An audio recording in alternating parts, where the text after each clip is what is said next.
Look, it is truly amazing to have Dr. Bassem Youssef here with us this evening. I really never thought he'd get past Border Force. It's a great shame.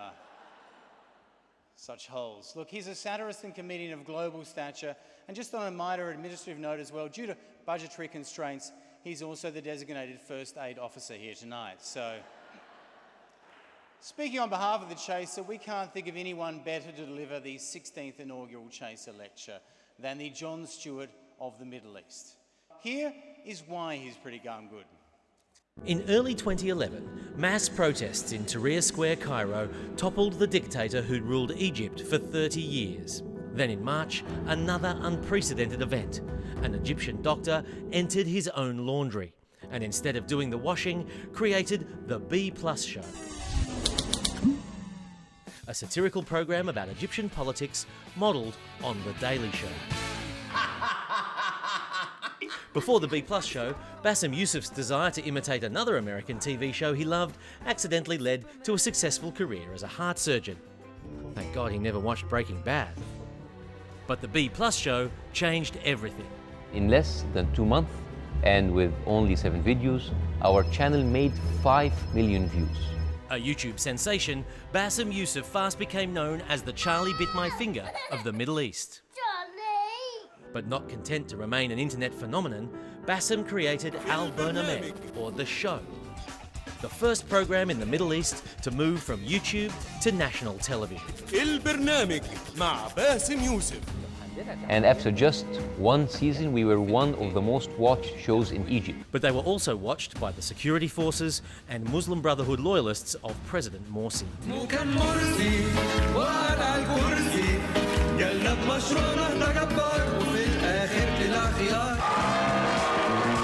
Al Burnameh was even noticed by an obscure cable television host overseas. I am the Bassem Youssef of America. The popularity of Bassem's show soared when he took over a Cairo theatre, finally ending a production of Phantom of the Opera that had lasted longer than the Mubarak regime. Every week, an estimated 30 million people tune in. Egyptians have never seen anything like this before. But the show faced constant lawsuits, threats, and intimidation. He was formally accused of insulting the president and insulting Islam. Critics accused Youssef of having too big a head. A copyright dispute with The Daily Show was only resolved after Bassem kidnapped Stewart and Comedy Central dropped the case to get their host back. International praise continued.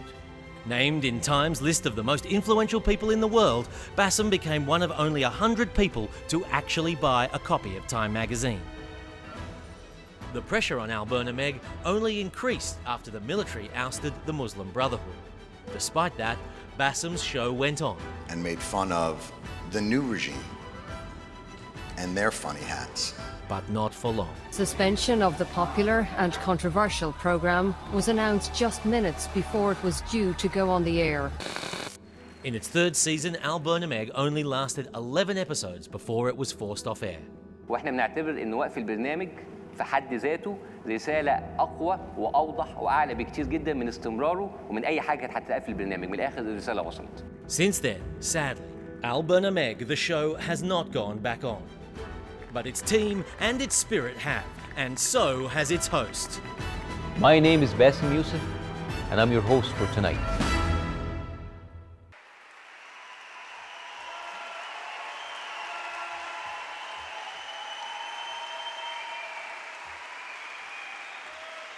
Thank you. Thank you very much. Thank you very much.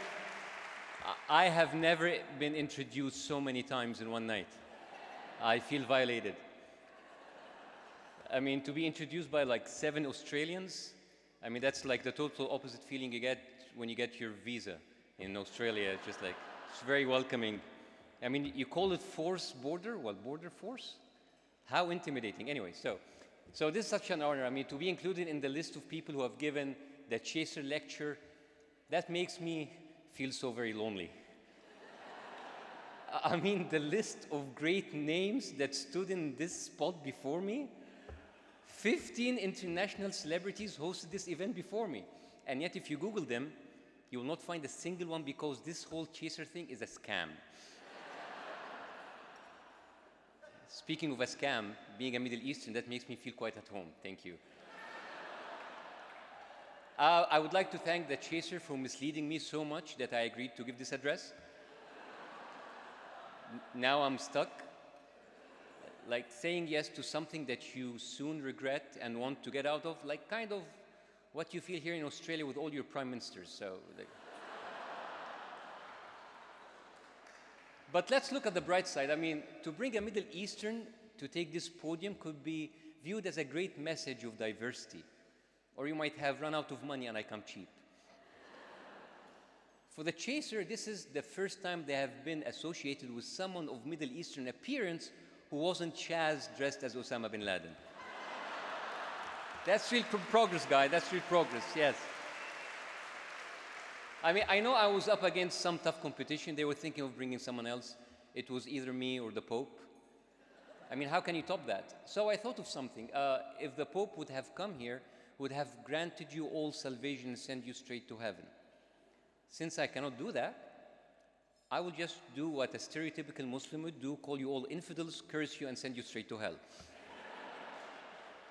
So now I'm here speaking in Sydney Town Hall. I mean, if I had known that someday a young boy from Egypt to stand in the Sydney Town Hall stage where Lady Gaga once performed, I probably would have stayed in medicine. So it's lovely being here. And just as a disclaimer, I wanted to tell you that I come from a region where things might sound depressing. The Middle East is a little bit like Middle Earth, but with fewer hobbits and far more Dark Lords. I know that whatever you hear from our part of the world might not be in any way positive. You know, all the killings, the sufferings, the horror, the failures, the incompetence. But I'm here today to tell you that everything that you hear about us, it's true. We're pretty messed up. It's like, we're kind of like, we're beyond fucked, so it's like. But to be fair, I live now in Dubai. Dubai is a different city altogether. It's a sort of mashup between Las Vegas and Disneyland. It has the illusion of happiness you find in Disney, together with the crippling betting debt of Vegas. Everyone seems to be very rich except me. I mean, I feel so lonely. I mean, in my apartment building, there are 50 cars, 49 of them are Rolls Royces. And the one fucking Ford Explorer, that's me. But United Arab Emirates is not your typical Middle Eastern country. To qualify as a real Middle Eastern country, you need to be stuck in either a revolution or traffic. I'm from Egypt, we qualify for both. Yes, thank you. Egypt is such a beautiful country, I send all my foreign friends there, they never come back. Because they are still stuck in the same goddamn traffic light. Yes, this is where Peter Greste was there, a traffic light. Don't believe everything that you see on the news, a traffic light. But I'm not here today to speak about Dubai or traffic lights in Cairo. We are here to speak about me. As you can see, I'm just too humble and awesome at the same time. After watching that video in the beginning, you must have many questions about what happened to me, the Arab Spring, and to the state of freedom of expression back home. You must have questions about what the hell is happening in the Middle East. If you don't have these questions, well, you're all good. Thank you very much. It was lovely being here. Thank you. But if you do, if you still have those burning questions about what's happening back there, well, I have absolutely no idea. But you paid for your tickets, so we need to fill that time with some bullshit analysis about what's going on. So let's start from the very beginning, okay? So God said, let there be light. I see we have limited time here. So let's fast forward through billions of years of history, or only 6,000 years if you are Ben Carson. By the way, that's the Republican presidential candidate in the United States. If you don't know that, well, you're not ready for the Middle East. By the way, I just want to say something about Ben Carson. Maybe you heard it on the news. Ben Carson once said that he does not trust a Muslim president in the White House. I totally agree. Neither do I. Because, I mean, look at it. Everything that happens in the world is blamed on America, and everything that happens in America is blamed on Muslims. So he's going to be the most miserable American president ever. Plus, he's going to be fingered in every single airport, so that's not right. I used to have this experience, but not anymore. I kind of miss it. Anyway, so let's go back to Egypt. So I come from a regular middle-class Egyptian family. We are two brothers. I'm a doctor. My brother is an engineer. If we had two more brothers, one would be a lawyer and a dentist, this family would be almost Jewish. Years into my medical practice, I was just too disappointed by the medical atmosphere in Egypt that I wanted to get out. I did all my transfer exams in the States till I was finally accepted into a pediatric heart surgery fellowship in Cleveland. To look forward to move to Cleveland can only tell you how desperate I was. Cleveland is like Adelaide without the wine, so.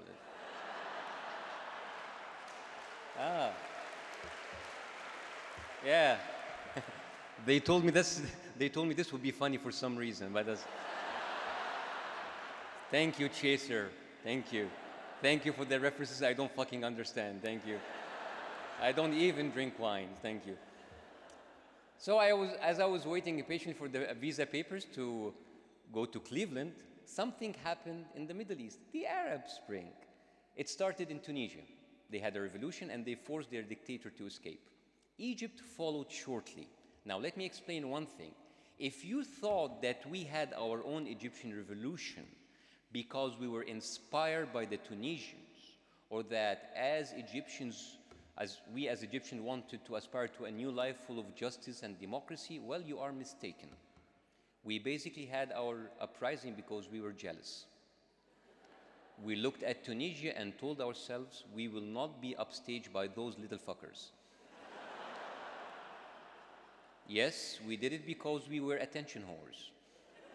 And since then, we continued to occupy a huge chunk of international media. We were the drama queens of international politics.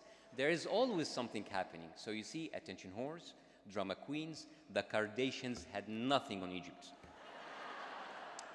For us, the people holding it up in Tahrir Square during the revolution, it was the purest revolution ever. But for the media in Egypt, that was not a revolution. It was a conspiracy, of course.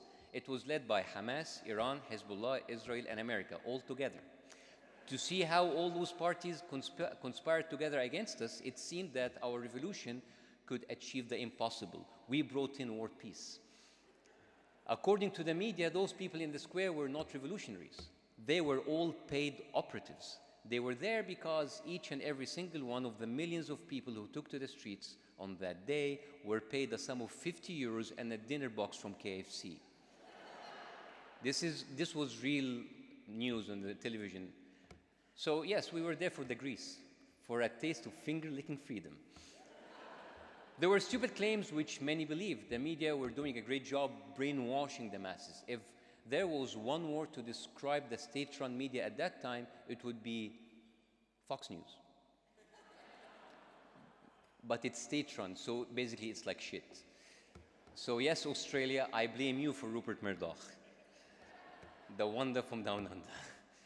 After 18 days, our dictator Mubarak stepped down after a brief time in office of 30 years, which is an average lifespan in the lives of Middle Eastern rulers, which equals to the combined terms of 100 Australian prime ministers.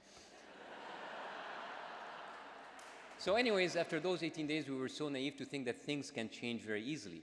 The country was full of hope. So I made a YouTube video. I wanted to document the hypocrisy and the deceit of our media. Yes, the same media inspired by Fox News, founded by Rupert Murdoch from Australia. I expected maybe 10,000 views, but in less than 2 months, I had 5 million views, and yet we were not a cooking show. I started to have TV offers, stand-up comedy offers, acting offers, and even strip dancing offers. I wish. Only a few weeks after the revolution, I had a solid TV offer in the same time the visa papers from Cleveland arrived. Remember that? Well, I had to make a choice. Should I pursue my dream to treat the damaged hearts of little children and fulfill my ambition of becoming a great doctor to serve my country? Or should I choose empty fame and easy money?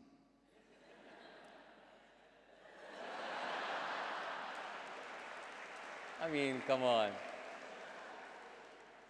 So here I am now hosting the first political satire show in the Middle East. After only one season, that little studio didn't cut it out for us anymore. We decided to make it big and take it to a live theater. Again, the first of its kind. We had 40 million people watching us every week. We made fun of people in authority, and we tried to be the watchdogs overlooking the crazy polarized media. We made people laugh, but we made a lot of enemies along the way. You see, we have those taboos of sex, religion, and politics. So if you try to be a stand-up comedian in the Middle East, you're left with around 45 seconds of material. Mostly about hummus. We tried to break those taboos, and we paid dearly for that. Laughing became a luxury, but we tried to deliver our message every time we went on stage. We were up against paid thugs putting our theater under siege as we were trying to put a smile on people's face. People laughed as authority hated us. It didn't matter if we had a religious authority or a military nationalistic one. Theocratic and military authorities share one thing: they have no sense of humor. They will call you a clown, a joke, and a fool. They will try to belittle you, direct their powerful propaganda machine against you. But in the process, they make a fool out of themselves. They are the ones becoming the joke, and they end up turning into clowns. Thank you.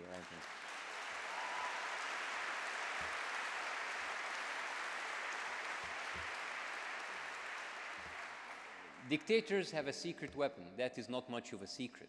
Their weapon is fear. Fear, the most primal instinct ever. Well, that and, of course, sex. But dictators prefer fear. Fear wins, fear sells, fear moves the masses. It doesn't matter if you are an Arab manipulated by fear to accept dictatorship that offers you a false sense of security, or an American who would buy into the lies of George W. Bush and Fox News. Depending on the regime in place, we were deemed a threat to religion or a threat to a national security. This was the common narrative where anyone who challenged the deceit and the lies of their propaganda was considered unpatriotic or even a traitor. No one was allowed to say anything different, even if it was just a joke. Fear works, fear wins, fear is the perfect weapon. And now I wish they would have used sex instead. But sarcasm is a perfect remedy to fear. When you laugh, you're not afraid anymore. But they don't want that. They want you scared and afraid. They don't want you laughing or thinking. For some reason, that pisses them off. They piss off all the dictators. Sarcasm is not just fun and games.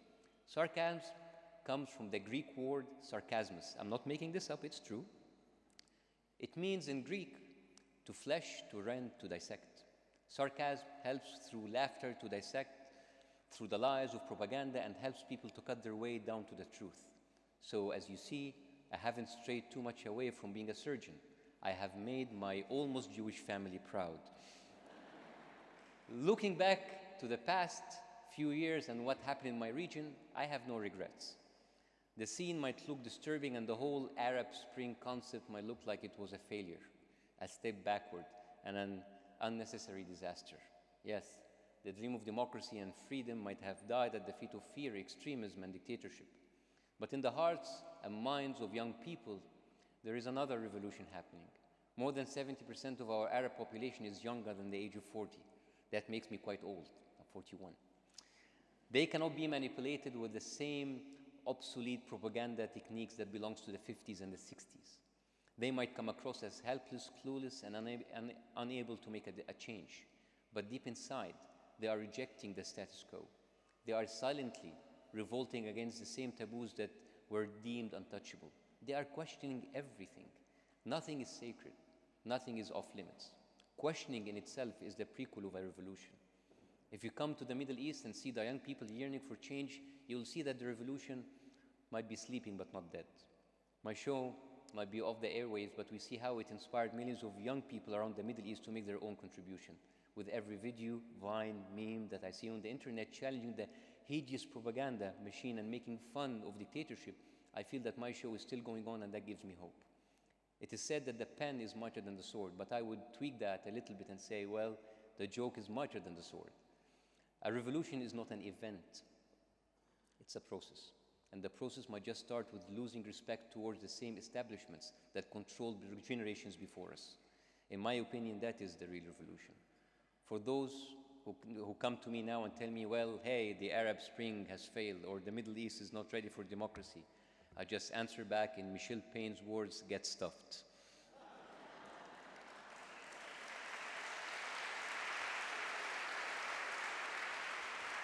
And if Michel Payne can win the Melbourne Cup, then Egypt can win the freedom of speech, and maybe one day even the chaser would include a woman.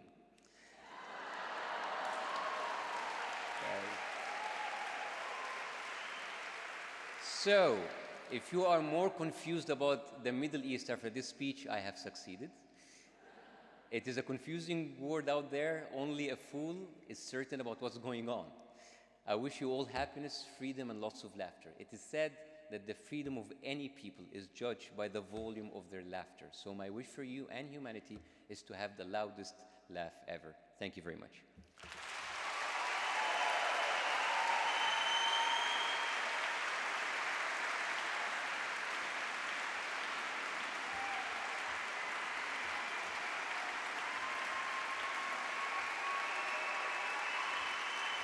Ladies and gentlemen, please thank Bassem Youssef.